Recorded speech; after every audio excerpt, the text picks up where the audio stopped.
आप देख रहे हैं Indian horror TV Ashok Kumar के साथ।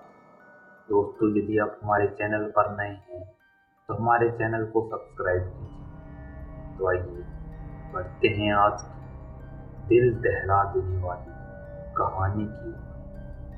दोस्तों, यह अनुभव जो मैं आपके साथ शेयर कर रहा हूँ, यह मेरी जिंदगी का सबसे डरावना और खौफनाक अनुभव है। उस दिन मैं भी भूत प्रेत चुड़ैल डायनों पर विश्वास करने लग गया था। मेरा नाम विजय है और मैं बतौर फॉरेस्ट ऑफिसर की नौकरी करता था। मुझे 10 साल हो गए थे और इस जंगल के चप्पे चप्पे से मैं वाकिफ था, क्योंकि मेरी ड्यूटी शुरुआत से इसी जंगल में लगी थी। इतने सालों में मैंने ऐसा डरावना अनुभव कभी भी नहीं किया जो उस अंधेरी रात में मैंने किया था। फॉरेस्ट चौकी पर मेरी ड्यूटी रात की होती थी। मेरे साथ मेरा एक साथी और भी था, कुलबीर। हम दोनों रात में जंगल की सुरक्षा करते थे। हम दोनों बारी बारी करके जंगल का चक्कर लगाते थे। 12 बजे तक कुलबीर रखवाली करता था और मैं सोता था। उसके बाद 12 बजे से सुबह होने तक मैं रखवाली करता था। बस हम दोनों का यही रूटीन था, क्योंकि रात में कोई भी बड़ा अधिकारी नहीं आता था। उस रात में कुलबीर ड्यूटी कर रहा था और मैं सोने चला गया था। कुलबीर ने मुझे उठाया। मैं उबासी लेता हुआ उठा। घड़ी में जब मैंने समय देखा तो रात के 1 बज चुके थे। मैं 1 घंटा देर तक सोता रहा। कुलबीर ने कहा, भाई मैं तो कब से उठा रहा हूँ, पर तुम इतनी गहरी नींद में सो रहे हो, उठ ही नहीं रहे। मैं जल्दी से बिस्तर से उठा तो पास ही में रखी पानी के जग को उठाकर बाहर की ओर जाने लगा। मैंने नींद को भगाने के लिए मुंह धो लिया था और मैं अपनी कुर्सी पर जाकर बैठ गया। मेरे पास एक डंडा और बंदूक थी, क्योंकि जंगल में चक्कर लगाते समय कोई जानवर भी हमला कर सकता था। इसलिए हमारे पास बचाव के लिए हथियार थे। मैं कुर्सी पर बैठा अपने फोन को चला रहा था कि तभी मेरे कानों में मुझे अजीब अजीब सी आवाजें सुनाई देने लग गई। मैंने फोन को जेब में रखा और खड़ा होकर उस आवाज को सुनने लगा। किसी की घसीटने की आवाज मुझे आ रही थी। मैंने सोचा कि कहीं कोई किसी जानवर को मारकर तो नहीं ले जा रहा। मैं चौकन्ना हो गया और आवाज की दिशा में अपना डंडा उठाकर बढ़ने लगा। मेरे एक हाथ में बंदूक और दूसरे में टॉर्च थी, तो दूसरे हाथ में डंडा। मैं चौकन्ना होकर चारों तरफ देखता हुआ आगे बढ़ रहा था। जंगल में सन्नाटा छाया हुआ था। जंगली जानवरों की आवाजें सुनाई दे रही। जंगल अंधकार की चादर में लिपटा हुआ था। वह भयानक आवाज अभी भी मुझे सुनाई दे रही है। जानवरों की अजीब सी आवाज भी सुनाई दे रही। अचानक पता नहीं मुझे क्या हुआ, मेरा सर भारी होने लग गया। मुझे चक्कर आने लग गए थे। मेरी आंखों के सामने अंधकार छाने लगा। मुझे सब धुंधला धुंधला दिखाई दे रहा था। तभी मुझे मेरे ठीक सामने 2 सफेद आंखें दिखाई दी। एक काला साया मुझे दिखाई दे रहा था। बस इतने में ही मेरी आंखें बंद हो गई और मैं बेहोश हो गया। जब मेरी आंखें खुली तो मैंने देखा मैं जंगल में ही। मैं उठकर बैठ गया। मेरा पूरा शरीर दर्द कर रहा था। मेरा सर अभी भी भारी था। ऐसा लग रहा था कि जैसे किसी ने मेरा पूरा खून ही चूस लिया। मेरे हाथ पांव सफेद पड़ गए। जब मैंने सामने देखा, मैं एक घर के सामने था। एक छोटा सा घर जिसकी दीवारें कच्ची थी और छत भूसे से बनाई हुई थी। मैं धीरे धीरे हिम्मत करके उठा और खड़ा हो गया। मुझे मेरे शरीर में बहुत कमजोरी महसूस हो रही थी। मैंने देखा कि मेरी बंदूक और टॉर्च मेरे पास ही पड़ी हुई थी, परंतु मेरा डंडा मुझे दिखाई नहीं दे रहा था। मैंने बंदूक और टॉर्च को उठाया और टॉर्च का सामने का कांच टूट गया था, परंतु शुक्र था वह अभी भी ठीक से काम कर रही थी। अंधेरे को भगाने के लिए मैंने टॉर्च को चालू किया और उस घर की तरफ मारते हुए आगे बढ़ने लग गया। मैं घर के पास खड़ा था और सोच रहा था कि अंदर जाऊं या ना जाऊं। काफी देर की मशक्कत के बाद मैंने अंदर जाने का फैसला किया। मैंने धीरे से वह पुराना दरवाजा अंदर की ओर खिसका दिया तो अचानक से बहुत सारे चमगादड़ मेरे आसपास मंडराने लग गए। मैं नीचे गिर गया और अपने हाथों से उन्हें भगाने लगा। कुछ ही देर में सभी चमगादड़ वहां से चले गए। मैं उठा और टॉर्च की रोशनी अंदर की ओर मारने लगा। मैं धीरे धीरे उस घर के अंदर गया। मैंने देखा तो वह घर बुरी तरह से टूटा पड़ा था। एक अजीब सी दुर्गंध मेरी नाक में आ रही थी। वह बड़ी ही बेकार सी दुर्गंध थी। ऐसा लग रहा था कि मानो कोई इंसान मरा पड़ा हो। उस घर को देखकर ऐसा लग रहा था कि वह सालों से ऐसे ही बंद पड़ा हो, परंतु मैं तो उस जंगल के चप्पे चप्पे से वाकिफ था। मुझे तो आज तक कोई भी घर जंगल में दिखाई नहीं दिया, तो फिर यह घर अचानक से कहां से आ गया। अंधकार में पड़ा वह घर मुझे डरा रहा था कि तभी मुझे फिर से वह आवाज सुनाई दी। वह घर के और अंदर से आ रही थी। मैं डरते डरते उस ओर बढ़ा और एक अलग कमरे में आ गया। जब मैंने टॉर्च की रोशनी में देखा तो मेरी आंखें फटी की फटी रह गई। मेरा दिल जोर जोर से धड़कने लगा। सामने बहुत सारी लाशें पड़ी हुई थी। उनका शरीर बुरी तरह से सफेद पड़ चुका था और सड़ने लग गया था। वह दुर्गंध इन्हीं लाशों में से आ रही थी। किसी का सर फटा हुआ था तो किसी का शरीर टुकड़ों में बटा पड़ा था। मैं लाशों की ओर गया और जब मैंने पास जाकर देखा तो मेरी रूह कांप गई। लाशों में कीड़े पड़ गए थे जो उनके मांस को खा रहे थे। यह नजारा इतना भयानक था कि मुझे उल्टी आने लगी।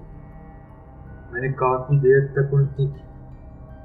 मेरी तबीयत मुझे खराब होती महसूस होने लगी, तो मैंने वहां से जाने का फैसला किया, क्योंकि इस दुर्गंध में मैं ज्यादा देर तक नहीं रह सकता था। मैं वापस जाने के लिए पलटा तो मैंने देखा कि सामने एक खिड़की थी। मैंने सोचा कि इसे खोल देता हूँ तो यह सारी दुर्गंध बाहर निकल जाएगी। ऐसा सोचकर मैं उस खिड़की के पास गया। मैंने देखा कि खिड़की पर दीमक लग गई थी। मेरे जरा से धक्के से वह खिड़की खुल गई और एक ठंडी हवा का झोंका मेरे शरीर से टकराया। मैंने देखा तो खिड़की के बाहर जंगल के बड़े बड़े पेड़ हवा के कारण आपस में टकरा रहे थे और उनसे एक अजीब और खौफनाक आवाजें आ रही थी। तभी मुझे फिर से वही आवाज सुनाई दी, किसी के घसीटने की। तभी मैंने देखा एक पेड़ के पीछे से एक काला साया मेरी ओर रेंगते हुए आ रहा था। मुझे अंधेरे में वह साफ साफ दिखाई नहीं दे रहा था, इसलिए मैंने टॉर्च की रोशनी उस ओर मारी, जो मेरी सबसे बड़ी गलती थी। टॉर्च की रोशनी में मैंने जो देखा उससे मेरे पूरे शरीर में डर की सिहरन सी दौड़ गई। मैंने देखा कि एक औरत जमीन पर रेंगते हुए मेरी ओर आ रही है। उसके बाल खुले हुए थे, उसकी आंखें खून से लथपथ लाल थी जो मुझे घूर रही थी। उसका पूरा मुंह खून से लथपथ था। यह भयानक नजारा देखकर तो मैं पसीने से तरबतर हो गया। मेरे हाथ पैर कांपने लग गए। मैंने जल्दी से खिड़की को बंद किया और दरवाजे की ओर भागा। मैंने दरवाजे को भी बंद कर दिया ताकि वह अंदर न आ पाए। मैं डरा सहमा एक कोने में बैठ गया। तभी मुझे खिड़की पर किसी के दस्तक सुनाई दी। यह वही औरत थी। वह खिड़की को लगातार खींचे जा रही थी। मुझे पता था खिड़की ज्यादा देर तक उसे नहीं रोक पाएगी। वह किसी भी वक्त अंदर आ सकती है। तभी एक जोर से आवाज आई। मैंने देखा तो खिड़की टूटकर चकनाचूर हो गई थी। खिड़की पर दो हाथ मुझे दिखाई दे रहे थे। खिड़की पर उसके हाथों को देखा मैं डर गया। उसके चाकू से भी नुकीले नाखून थे। मेरा कलेजा कांप उठा था। मेरी सांसें जोर जोर से चलने लग गई थी।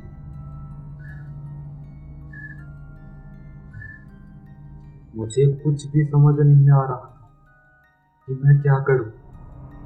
मैं वहां से भागने का सोचा और दरवाजे की ओर भागने लगा। मैं दरवाजे तक पहुंच पाता उससे पहले ही मैंने देखा वह औरत मुंह से खून टपकाती हुई किसी छिपकली की तरह छत से चिपक कर मुझसे आगे चली गई थी। वह दीवार पर से रेंगते हुए दरवाजे के सामने आ गई। उसके मुंह से खून टपक रहा था। वह मेरी ओर गुस्से से देख रही थी। मेरी तो रूह कांप गई थी। मुझे लगने लग गया था कि अब मैं नहीं बचूंगा। मैं जोर जोर से चिल्लाने लगा, बचाओ बचाओ, कोई है, प्लीज मुझे इस चुड़ैल से बचाओ। मैं लगातार रोए जा रहा था। अचानक से उस औरत ने मेरी ओर छलांग लगाई और मैं नीचे गिर गया। वह मेरी छाती पर चढ़ गई और गुर्राने लगी। उसके मुंह से खून मेरे चेहरे पर टपक रहा था। मैं बस फटी आंखों से उसे देख रहा था। मेरी दिल की धड़कनें मानो बंद ही हो गई थी। वह औरत अपने बड़े बड़े नाखूनों को मेरी छाती पर फेरे जा रही थी। वह कभी भी अपने नाखूनों को मेरी छाती में घुसा सकती थी। अचानक उसने मेरी छाती पर नाखूनों को फेरना बंद कर दिया और वह अपने खून से लथपथ चेहरे को मेरी गर्दन के पास लाने लगी। वह मेरे शरीर की इंसानी महक सूंघ रही थी। मैं डरा हुआ था। अचानक से उस औरत ने अपने दांतों को मेरी गर्दन में घुसा दिया। मैं दर्द के मारे जोर जोर से चिल्लाने लगा। पता नहीं अचानक से मेरे शरीर में कहाँ से फुर्ती आ गई थी।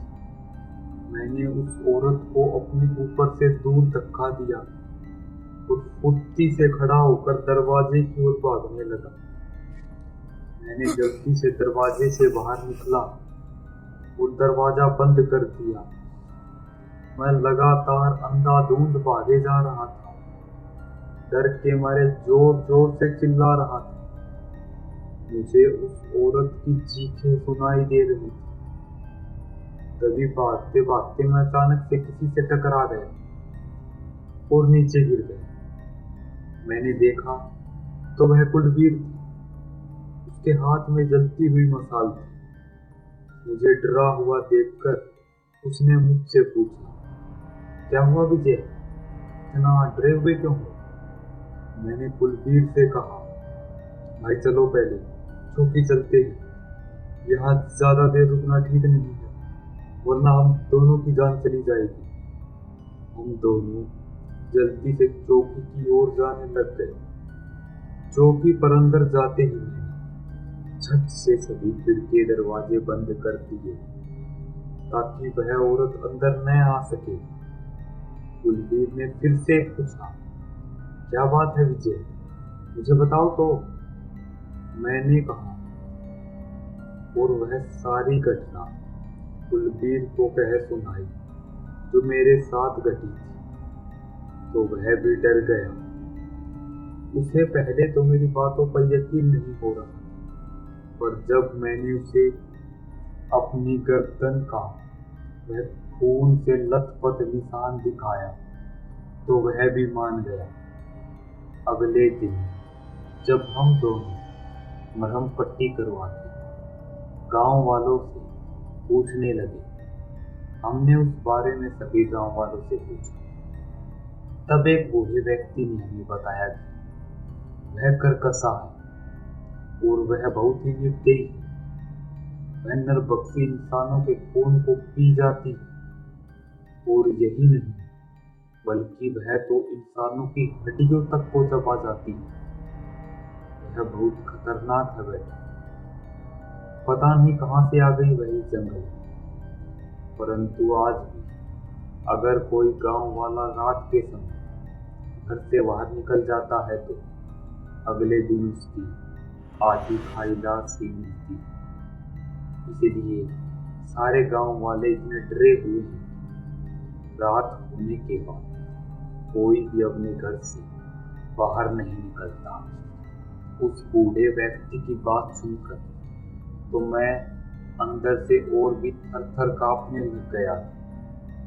शुक्र है मैं उस रात बच गया, वरना खून चूसने वाली वह करकशा मुझे भी अपना शिकार बना लेती। दोस्तों, उस दिन के बाद मैंने अपनी रात की ड्यूटी में कभी भी जंगल का चक्कर नहीं लगाया। बस हम दोनों चौकी पर ही बैठे रहते थे। हमने बड़ी अधिकारियों से भी इस बारे में चर्चा की, परंतु जब हम जंगल में गए तो हमें वहां पर कोई भी घर दिखाई नहीं।